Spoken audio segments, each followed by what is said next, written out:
Legacy, after Joe Frank.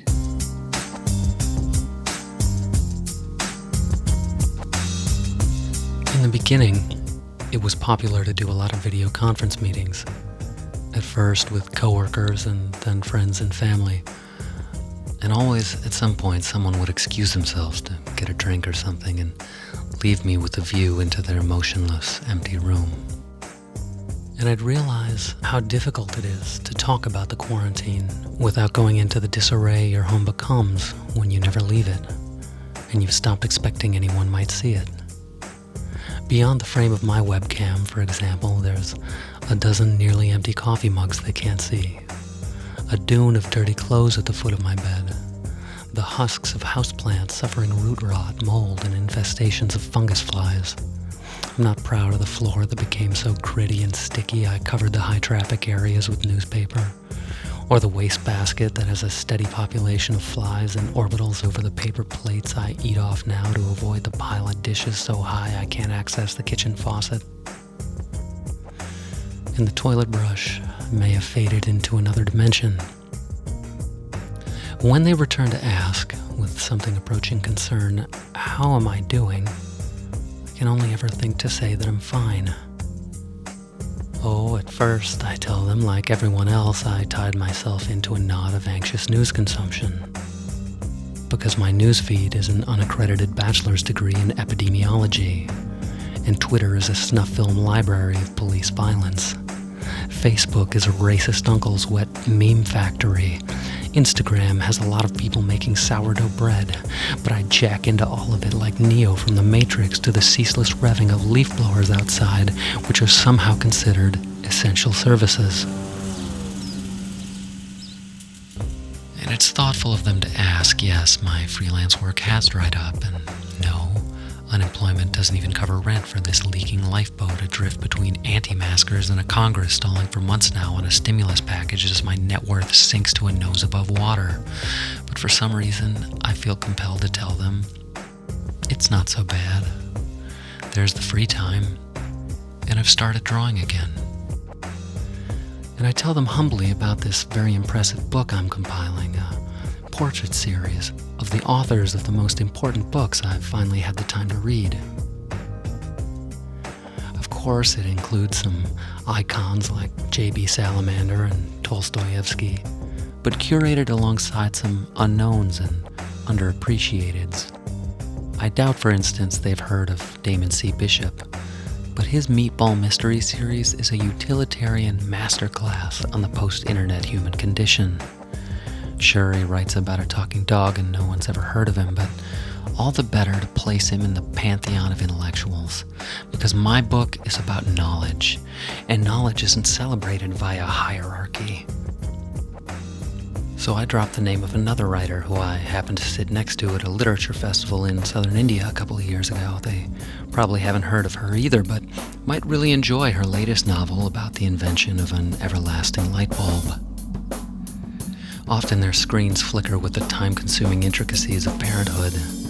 To the eternal spring break of the childless, they offer some version of time to read must be nice. And it apparently takes a village, so this is the part where I listen to them sympathetically about their children, or more often the punishing reality of being confined 24 hours a day with them, pruning their internment as a more selfless variety with more adult worriment.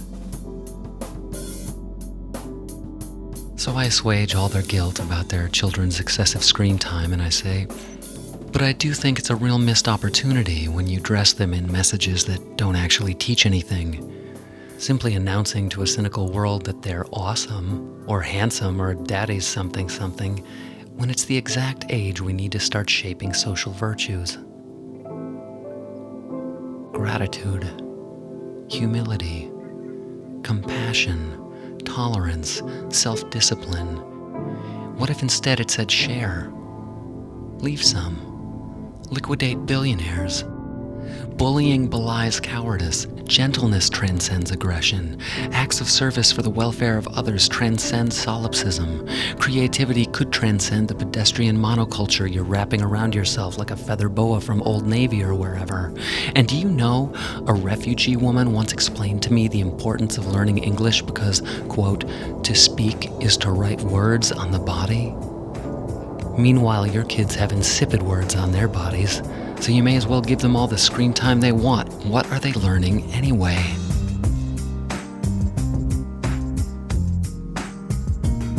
But that's when they ask. I think video meetings must have fallen out of fashion. There haven't been any in a while. I haven't left the house or talked to anyone in several weeks now, and my girlfriend, who doesn't like to be called my girlfriend because she says it makes us sound like teenagers, she likes to say partner, which to me sounds unbearably business-related. Perhaps a clinical sexual affiliation, but with a tedious transactional ring to it, devoid of longing and intimacy. So whatever, my partner's father had a heart attack and she took off to Cincinnati. That's not part of the story. Any doctor will tell you that heart care is the crowning achievement of modern medicine. They dropped in a stent and he was home in a couple of days. But that was 6 weeks ago.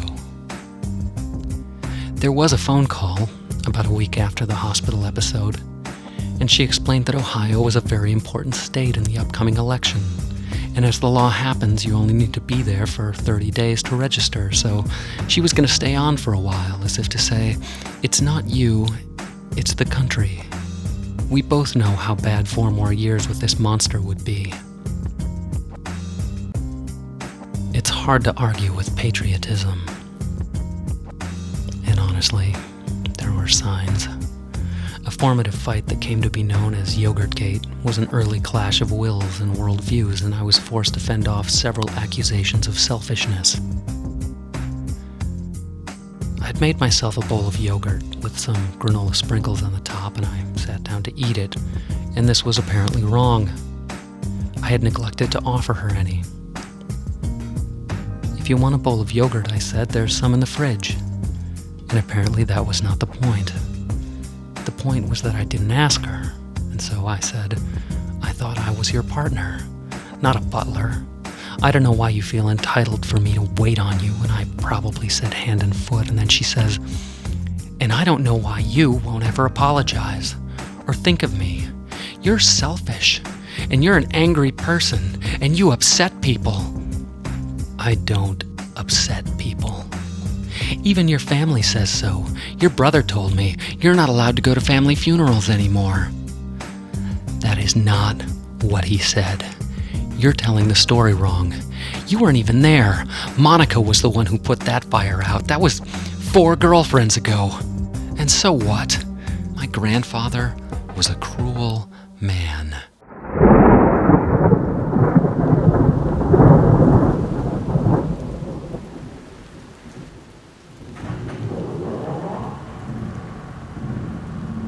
And, I can see how that would happen. When you live a life inside a building, inside a room that smells like dead chickens all day long, there's got to be something, you've got to believe that there's something more to life. And, I think that a lot of people had affairs, you know what I mean? And flirtations and all the things that go with that, just to have something beyond what was in front of them,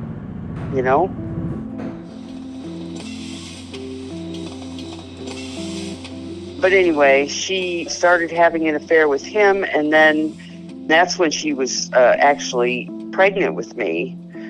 And so that when I was born, my dad didn't believe that I was his.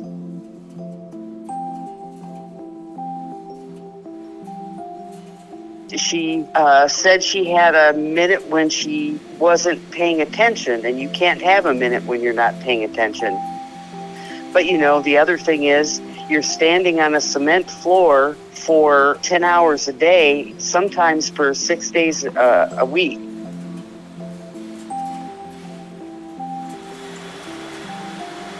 Basically, she got lost and thought about something else, and a piece of chicken, dragged her hand into the machine, and it was chopped off. And, it still felt like it was there, and she would reach out to touch something or pick something up and realize that she couldn't because it wasn't there.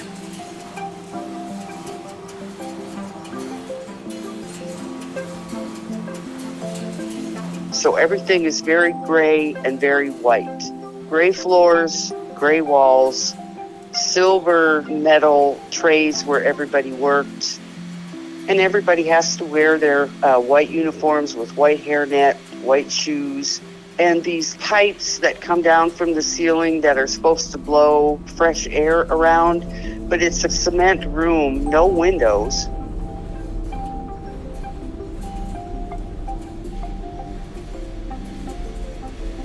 When I was, my mom got me a job in the chicken factory, deboning chicken.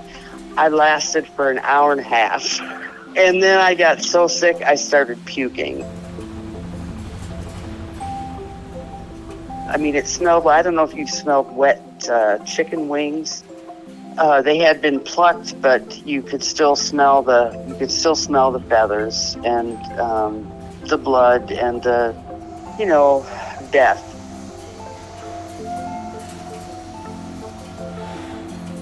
And so I just, I couldn't go back. I mean, the smell. And I think what really scared me is looking out over all those people. And, good people, nice people, hardworking people.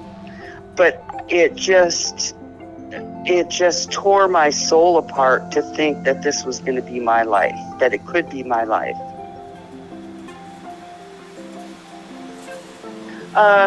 I mean, basically, those were, dreams of desperation. I mean, I didn't make enough to pay for the house.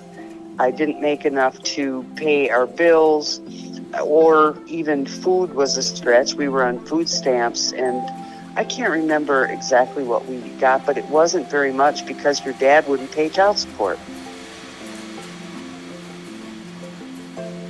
And so my car fell apart, and then Grandpa sold me that one that they had, and it fell apart after about 2 months or 3 months, and he refused to do anything about it. I mean, he just said, sorry, I didn't know it was in that rough a shape, but wouldn't give me the money back. So, I mean, I was getting down to a place where the best way to go was to go on the bus. And, it drove all the way to Le Sueur. So it was a couple hours there and a couple hours home. And then they were 12-hour shifts. There was somebody who got their hand caught somehow underneath the ears, and it pulled them into that machine and cut off the tips of their fingers. But once I got used to it, I knew how to stay away from that part of the machine. You start out thinking, oh my God, how did I get here? How could I have prevented this? Blah, blah, blah. Maybe I should have done this. Maybe I should have done that. But too much of that really slowed you down and just made you feel heavy. So I made a point not to go into too many long thinking jags. I mean, I'm sure that there was a lot of unconscious stuff. It's sort of like going to sleep and dreaming. You're doing two things at the same time, but it's like you can be asleep and still go someplace else.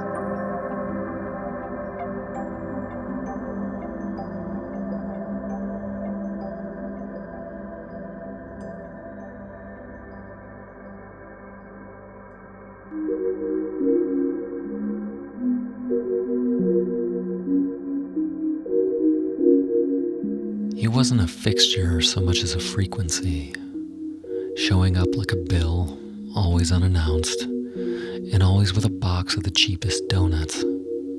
He let himself in the front door, stomp his shoes in the breezeway, and still managed to track snow all over the carpet on his way to the kitchen. And as he passed me on his way, he'd peer down at the open pages of my library book, some Van Gogh or Michelangelo spread with my neophyte replication beside it, and he'd say, "Well now, you're getting pretty good at that. If you can't find better work when you're grown, maybe you can set up a little sketch booth, at the state fair. Or I'm sure there's a shopping mall craft fair circuit where you could draw caricatures. Though I don't reckon art is much of a living. And he'd take his coat off and he'd sit himself down at the kitchen table to belittle my mother. Each cigarette was lit from the embers of her previous one during his visits. They'd sit with a pot of coffee between them and he'd remind her how everyone had always said that she was the smart one. But look at her now. He'd tell her how tired she looked. Is youth spent a word she came across much in her poetry books? Finishing a degree isn't so easy when you're divorced with a brood and working a dead-end job, is it? She was canning corn for Jolly Green Giant out in Le Sueur. One of her coworkers had just come back from Alaska. They were always hiring at the fish canneries there. It paid double, but the hours were much longer. And you could get used to the smell, but the real problem was if the boss didn't like you, he'd pick you for unclogging, which meant lying down on the conveyor belt, wriggling your way through the fish and guts and fins poking you. And people still lost fingers in those machines. Of course, this was common in her parents' generation. Lots of people just lost their fingers. Her aunt, who'd worked for the Tony Dunn's cannery out in Madelia, got her glove caught in the corn husker and ripped 3 fingers right off. And this happened with such a frequency that there was a protocol for someone to pull a cord on a loud chromatic steam whistle. And when it would blow, one by one, the rumbling machines would sputter to a halt. The conveyors all stopped until the fingers were found. But there was no sympathy to go around, because they weren't going to make their quotas now. And you heard the machines start up again before you even left the floor, as they handed you a jar with ice and fingers and sent you to the hospital. And they were able to reattach one of the fingers, but she didn't have any feeling in it. Of course, none of that ever needed to happen for my mother if she'd just listened to him, if she hadn't been so proud. He'd told her what kind of fella my father was. In fact, he'd just passed his van parked outside the bar beside the grocery store with the donuts he liked. That's where he was. And where was she? 3 months behind on the house payments, that's where. And on another cheap donut morning, he brought his will with him, just to show her that she wasn't in it. So don't waste your time waiting for me to die. You won't get a thing. All of his money would be going to her brother, the son who was making bank in pharmaceuticals and who came back once a year from Delaware, or maybe it was Rhode Island. And he may not need the money as badly as you do, and that's why he'll get it. You would just squander it, but he'll invest it wisely. I have to respect my money. I have to respect my legacy. And his visits often ended in a variation of the following. A mother of 3 behind the kind of tears that recall raw teenage frustration. She attempts to explode his chest with her mind, and when it doesn't work, she stubs out her final cigarette and she says, "You're relentless. Why? Why do you reduce me to begging when you can see that I need help? Can't you see how hard I work for my boys? I just wish I understood why you need to be so cruel and why I'm alone in this. Their father doesn't pay child support, but the amount of money I need is nothing to you, and you won't help either. What kind of man doesn't care if his grandchildren are thrown out in the street? Why are they not your legacy?" And that's when he would stand up, and he'd swirl around the last of the coffee in his cup, and he'd set the remaining cold mouthful back on the table. And as she'd sit there despairing, he'd put his coat on in a kind of slow-motion victory lap, the nylon sound of his arm pushing through his right sleeve, and then his left, and the bottom button snap, and the next one up, snap, snap, snap. He wraps himself in a scarf and adjusts his hat just how he likes it, and finally he pats his gloves together and he tells her he'll think about it as he walks out the door.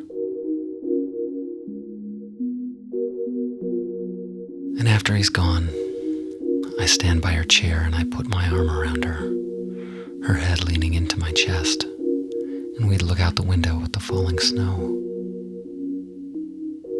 And I'd say, that man doesn't have a single novel in his whole house. The only art on his walls is a black velvet bullfighter. He thinks Stonehenge was made with bulldozers as a tourist trap. And isn't it pitiful? I mean, truly deserving of pity. A social Darwinist who can't unzip happiness from finance. A man who loves a dollar more than anything he could ever imagine buying with it. All this I would have said with my silence because I was 8 or 9 years old, but she'd reply, "There's a certain type of personality that you'll come across that's determined to grab life by the dick and whip it around over their head like a lasso. You have to be one of those, because your grandfather won't be happy until I'm missing fingers and we're all living in a trailer court." And I'd say, that man will never be happy, because happiness is not a destination, but a signal, a compass needle, a divining rod, a lighthouse, a north star. And with her eyes lost in the snowy white abyss, she'd reply, "Karma is a shaft of light."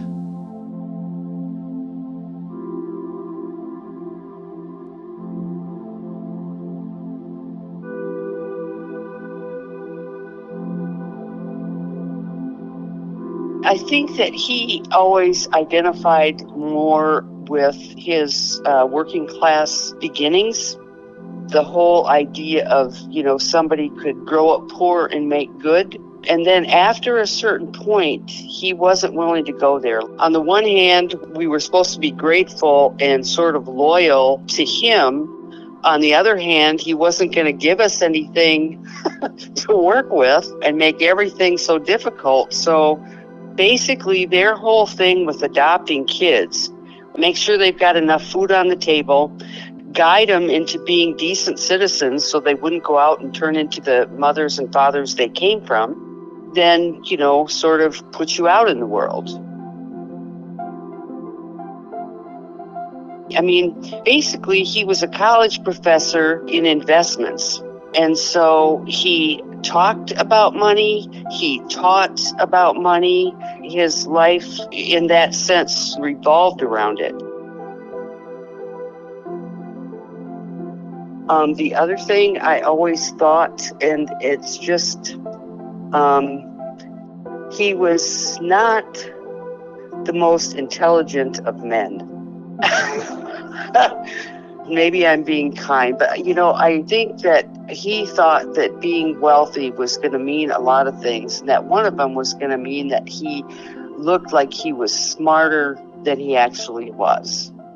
Smart men, I think he felt like he was sort of on an even keel with them because he had made the money that he had made, which meant success to him. Smart women in particular intimidated him. And Mom was very much smarter than he was. You know what I mean? I try to think about what he would want to be remembered for, or let's see. I think that our belief systems dictate our behavior. I believe that. I think that he believed that everything that he did was okay, and there was nothing that he did that was wrong or not called for. As a teenager, I did everything to let him know that I was not going to follow the rules, or it was not on my agenda to figure out how to make him proud. So it was hard for him to give up his money to somebody that didn't appreciate it enough, or wasn't willing to work hard enough for it, or wasn't willing to be careful in things like if I hadn't gone off and got pregnant, I wouldn't have had to get married, and I wouldn't be in this situation now. And those were the conversations that we had to go through every single time I needed money. I would have to go and sit in his office and sit across from his desk. And he would say, well, gal, you know, you're still in the same place you were the last time you were here. And why do you think that is? And so it was a whole humiliation game, which is why I hated it so much, you know. And I would have to agree with everything he said in order for him to give me the money. And he knew that. His definite thing was money. It was his power, and he did not give it up lightly. The biggest thing for him, he had this relationship with his mom. If you even brought her up, he would start to cry. He was the baby, and he would say things like, well, my mother always told me the best thing a man can be is kind, or be a good person. That's the most important thing. And then he would be able to rattle off things that he had done that were good. And some of them were good, you know. And maybe there's ways that we all get kind of sidetracked.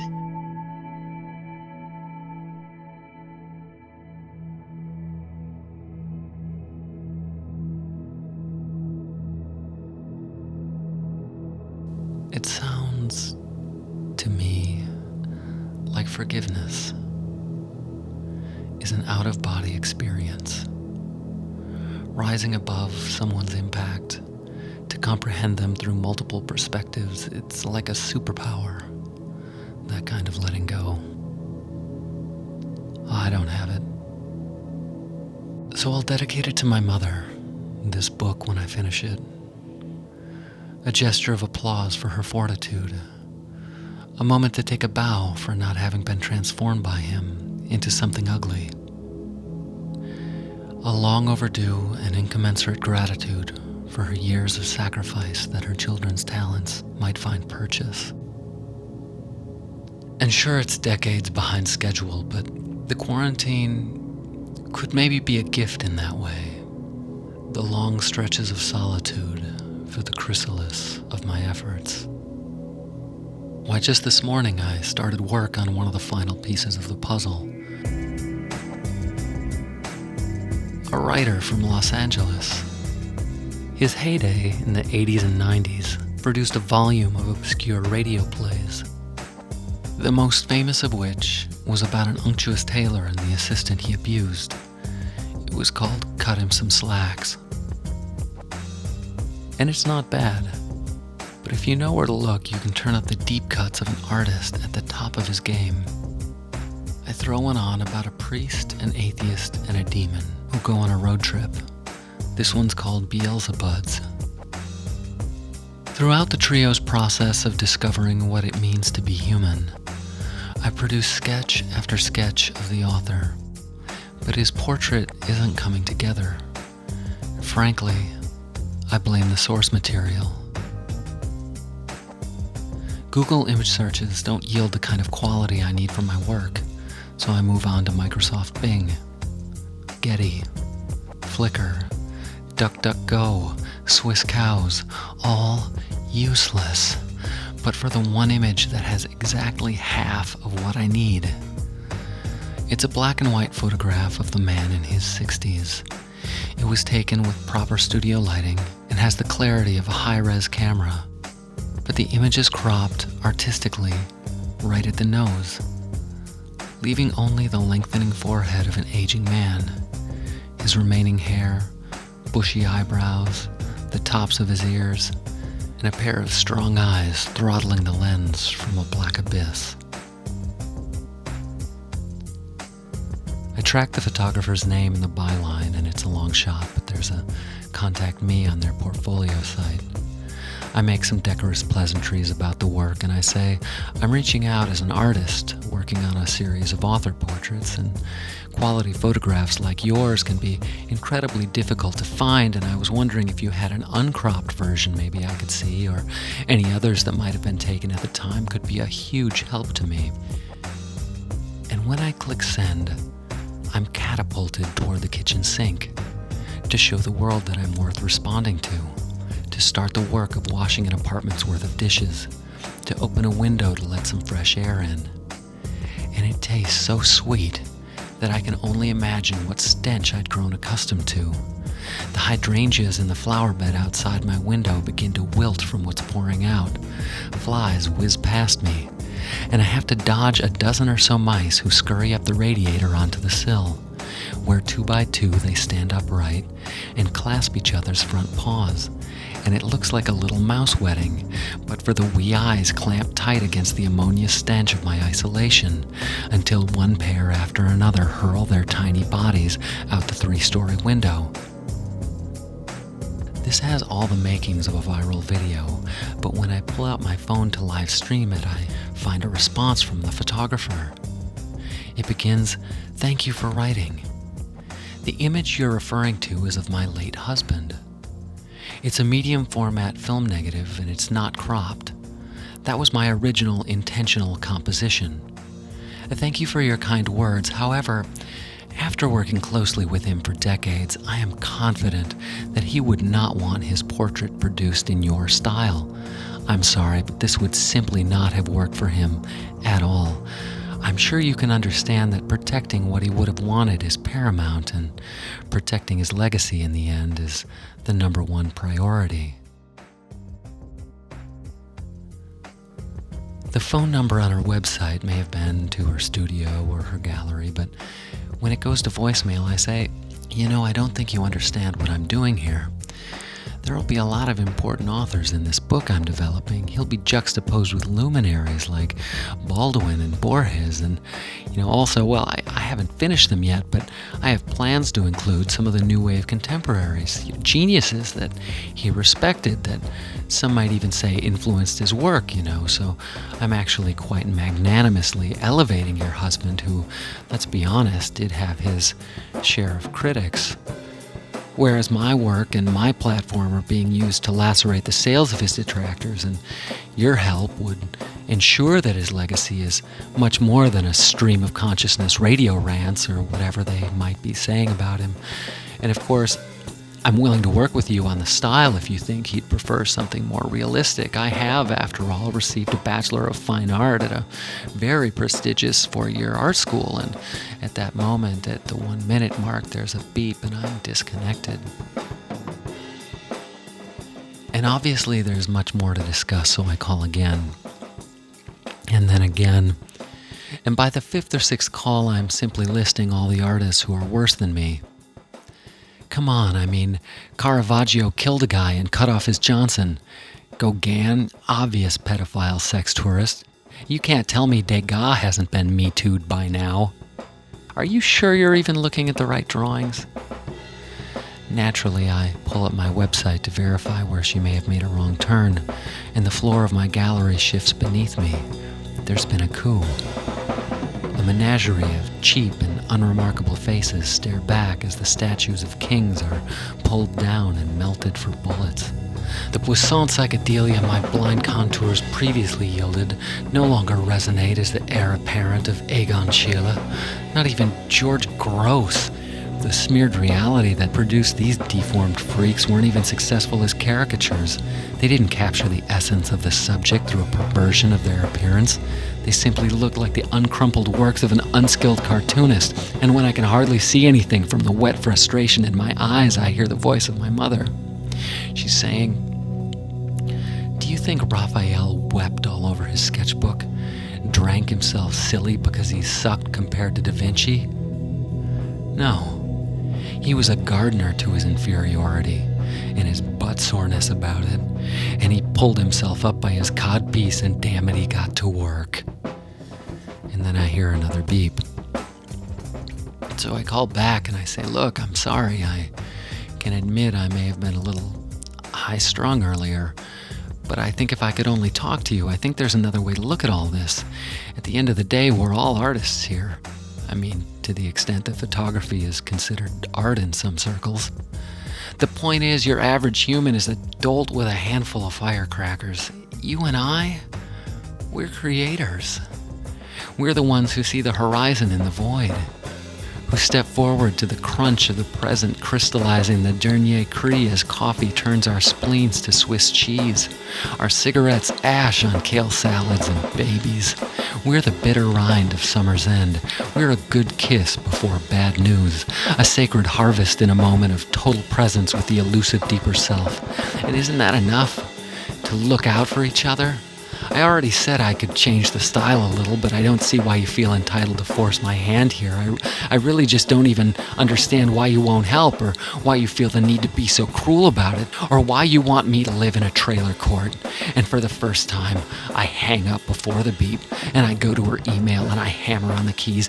Do you think this style might be more to his liking? Is this a style that meets your gatekeeping approval? And in an absolute frenzy, my pencil digs into paper a fast and crude image of her deceased husband fucking a dog.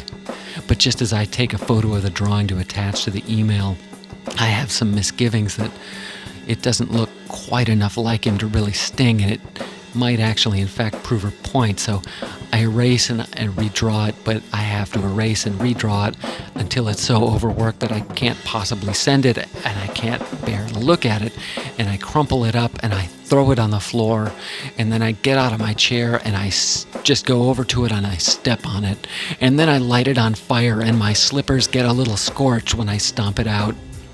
But the whole episode is like being cleansed with sage. My mother's voice starts to say something again, but I throw up an index finger to pause her with my obvious concentration on a fresh, new page. This time, I simply draw a coffin, at the center of which is a glory hole with a small pecker nub poking through, upon which an Irish setter is about to sit, and the haughty expression on the dog's face is rendered with a hand so quick and assured that no one would deny the talent, or the semesters of life drawing, and the piece de resistance, though, the mal juste, the final twist of the knife is gonna be to dress this dog in a piece of her clothing, or jewelry, or some identifiable something. And unfortunately, this is when we learn that Google is just a vexation with 100 zeros behind it. Her name is so commonplace in an image search that I can't be sure which of the 10 plus women smiling back at me is her. And most of them, right off the bat, look too young. Of course, with an older established artist, that's not unheard of, but so many of them have this kind of Midwestern wholesomeness that doesn't really fit the profile. There is one woman toward the bottom of the page, the only one not smiling. She wears a luxurious silk blouse over a halter top, and her hair is cropped, glasses chunky. She has this kind of Sigourney Weaver and no bullshit power to her face that instills cold desire. I imagine meeting her in real life, and I'm still a little wound up with the kind of impotent rage that only allows me to take her hand and congratulate her as cameras flash and champagne flutes are passed around in anticipation at a ribbon cutting for a feat of her engineering prowess, her latest heartlessly efficient industrial marvel shimmering before us, poised to rip the market cap off the entire sector of agribusiness with a tour de force creme de la creme of creamed corn canning machines. And as the lights are dimmed and the crowd is hushed and the scissors raised, she looks me in the eye and she asks for a volunteer. And of its own accord, my hand raises for the last time with all 5 fingers.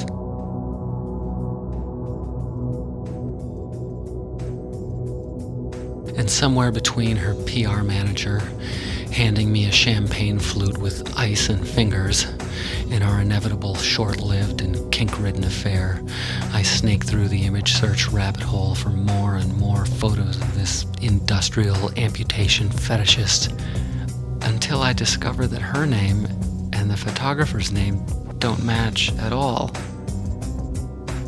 And to dump some ice water on the last several minutes, her name is something kinda silly sounding.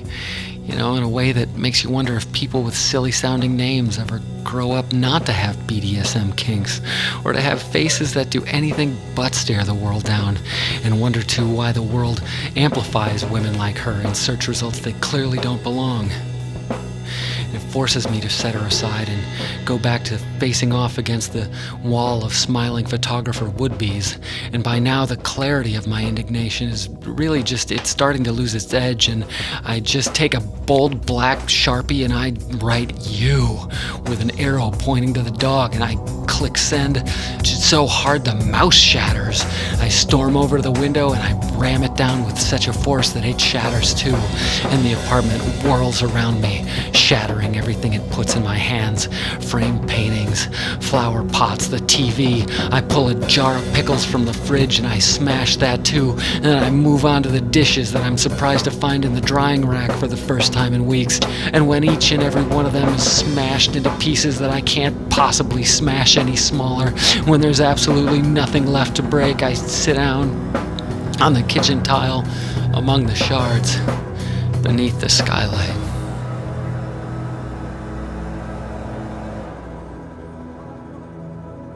A distant leaf blower revs to a stop, and I feel the climactic scene dissolving into this perfectly lit epilogue. Like a pietà from the height of the Italian Renaissance, the soft light streaming down from the heavens, with no one else to bear witness. Like everyone else, I pull out my phone and I'm reduced to a selfie in the ruin. And I try for a little while to come up with the perfect hashtag, but the moment is kind of passing, and finally I just give up and let it go.